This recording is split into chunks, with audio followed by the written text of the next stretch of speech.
Alright. Okay.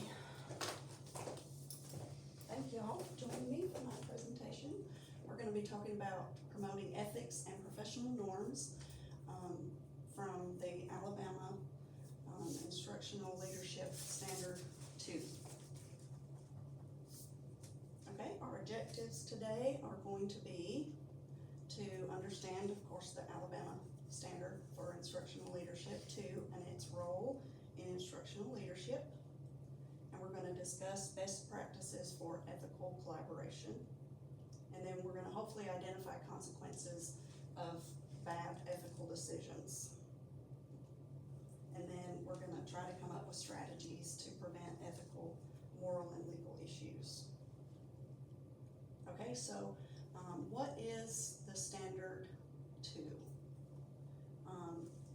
It's on ethics and professional norms, but it states that effective educational leaders act ethically and according to professional norms to promote each student's academic success and well-being. And then the goal is to promote each student's academic success and well-being. Okay, why do ethics matter? Anybody? Sure, to do the right thing. Yeah. Right. Okay. It ensures trust and credibility. Promotes student-centered decision-making. Supports inclusive respect in environments. Of course, it reduces legal and reputational risks. All right. Some best practices for ethical collaboration.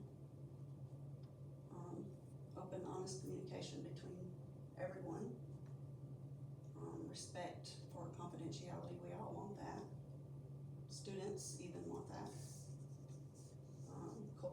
Culturally responsive engagement, consensus building, shared decision making, and transparency and accountability.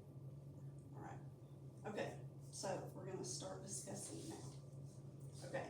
What ethical considerations come into play when collaborating with staff and community? I have a couple of things that I want to talk about, and I'm going to ask you some questions. So if you want to interject anytime, go ahead. But hopefully you'll have something to tell me when. One of the things is confidentiality. How do we ensure private student or staff information is protected? And what are some common confidentiality breaches? And how can we prevent them? Well, for one thing, like when it comes to IEPs, we keep those locked. I mean, those are locked, so those are shared with only staff members who are working with the specific child, and those stay. I mean, we have it posted on there too, like who they can be shared with. Yeah. Correct, yeah. What about students' grades or attendance files? So those are, the child's teacher will have access to that.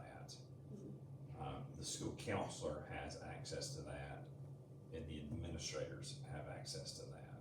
And then that is restricted for the other folks in the school. Okay. And of course, the parents have access through the Power School portal, the Right. parent portal as well. And can I interject here? Okay, so we had the breach, like Cedar Bluff had the breach. The whole school system. The whole, operates. okay, well, Landon's, my son actually got, they got his social security, I got an email from Tower School stating that they got his social security number, his name, all of his stuff. They actually paid for him to be the credit card, a very Oh, in-depth monitor, and somebody had used it, used his social security number, and I had to contact the whatever it is, to make sure that nobody was trying to steal his identity, the identity theft thing. Well, But they that's did a good. really good job of that's good that taking they care have of it. that, in place that they can do that. So they did that for every student? Yeah, I think I anybody, mean, all Cherokee County yeah. students got it, yeah. well, I mean, I didn't know that it was I didn't know that it was as serious as that until I got that email. Mhm. And I was like, well, of course it was me. Now, it was everybody. Okay, how about boundary setting? How do we define professional boundaries with parents, staff, and community leaders?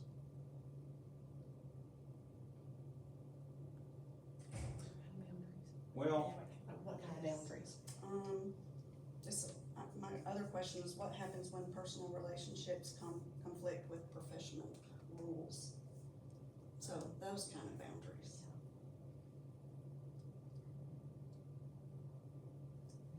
Those boundaries just have to be set, and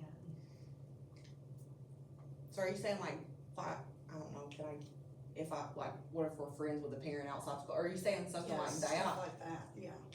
Okay, so, sorry, that's, like, we can't talk about that, that's my confidential job. information. Mhm. mhm. So you just. Completely, yeah, sorry, this is my, I think sorry, you my just have to job's hold way your- more. You just have to hold yourself to Yeah, that standard and not share any confidential information with Mhm. anybody. It doesn't matter if they're your family friend or relative, I mean, you just can't do that, those boundaries have to be established. It's the same thing with doctors and nurses and lawyers, right. I mean, there's some things you talk about and some things you don't. Now this leads into legal responsibility. What legal risks arise from improper collaboration or poor decision making? What can happen? Lawsuits. Lawsuits. Lawsuits, yeah.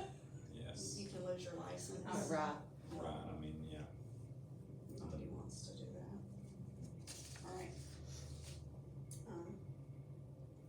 Okay, so we shared some examples. Ethical dilemma case example. So, a parent requests confidential staff information. So, what should a leader do in this situation? Leader? so if a parent is requesting information about a member of the staff, what kind of confidential staff information, now, like, what are you talking about? like name, address, phone number, That, kind- or maybe their, discipline history. Oh. Yeah, that's a no. Yeah, I don't do that. I mean, I'm not gonna turn that over to anyone. That's a personnel file information, so if I'm the principal, then I kick that can up the road, that's a superintendent deal. I mean, I'm saying, no, I'm not gonna give you that. And I'm gonna consult my superintendent. In this particular school system, some systems may have a human resources director, we don't. I mean, we have Mr. Welch, Yeah. so I'll be contacting him, but I'm not gonna give that confidential staff information to a parent who calls me. What about if they ask for personal information, Like, as in address, phone numbers? no, like a school email address, you know, if it's like a, you know, there's contact information here at school, then I don't mind giving them the teacher email address that is a Cherokee K-12 email address, but I'm not gonna give them home phone number, cell phone number, home address. I agree Maybe with their that. extension in their classroom. Yeah. Their phone And I mean, I feel like if a teacher feels like they can share that with their parents, then they're That's already between gonna, them and yeah, the parent. they're gonna do that. Okay. What legal and moral risks exist? We kinda talked a little bit about that.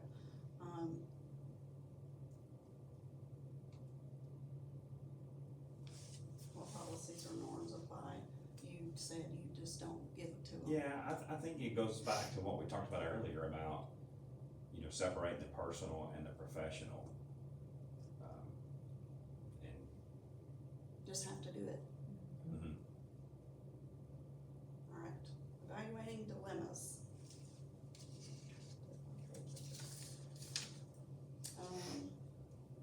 Who is affected by this decision? Consider students, staff, families, and community stakeholders, in certain dilemmas that happen when, stakeholders or teachers, administration does make an ethical decision that is not good. Who ends up being affected? Well, I think you break trust with the community, you break trust with the school, with the parents, the teachers, the students. Everybody involved does. Yeah. I mean, you know, it's so I guess that affects all your stakeholders.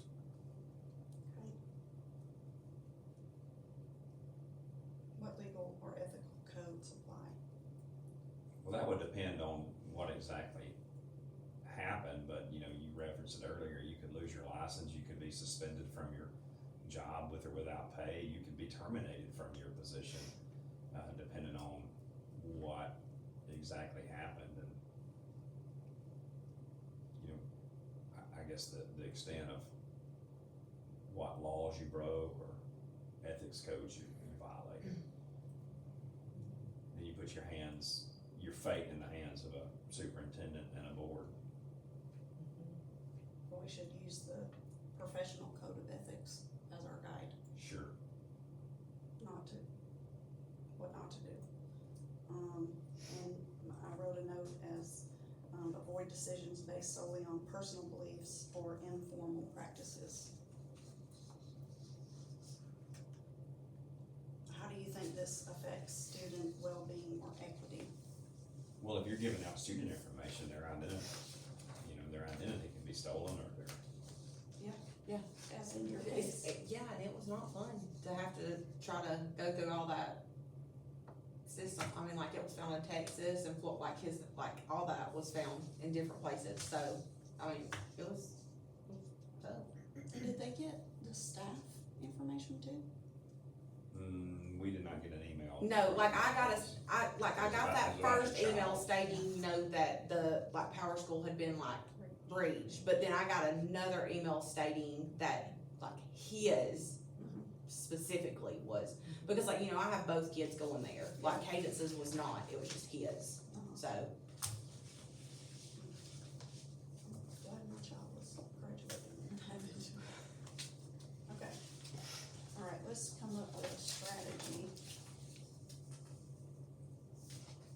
Okay, what strategies can leaders use to prevent ethical or legal challenges? But we're gonna say anyone, what could we come up with?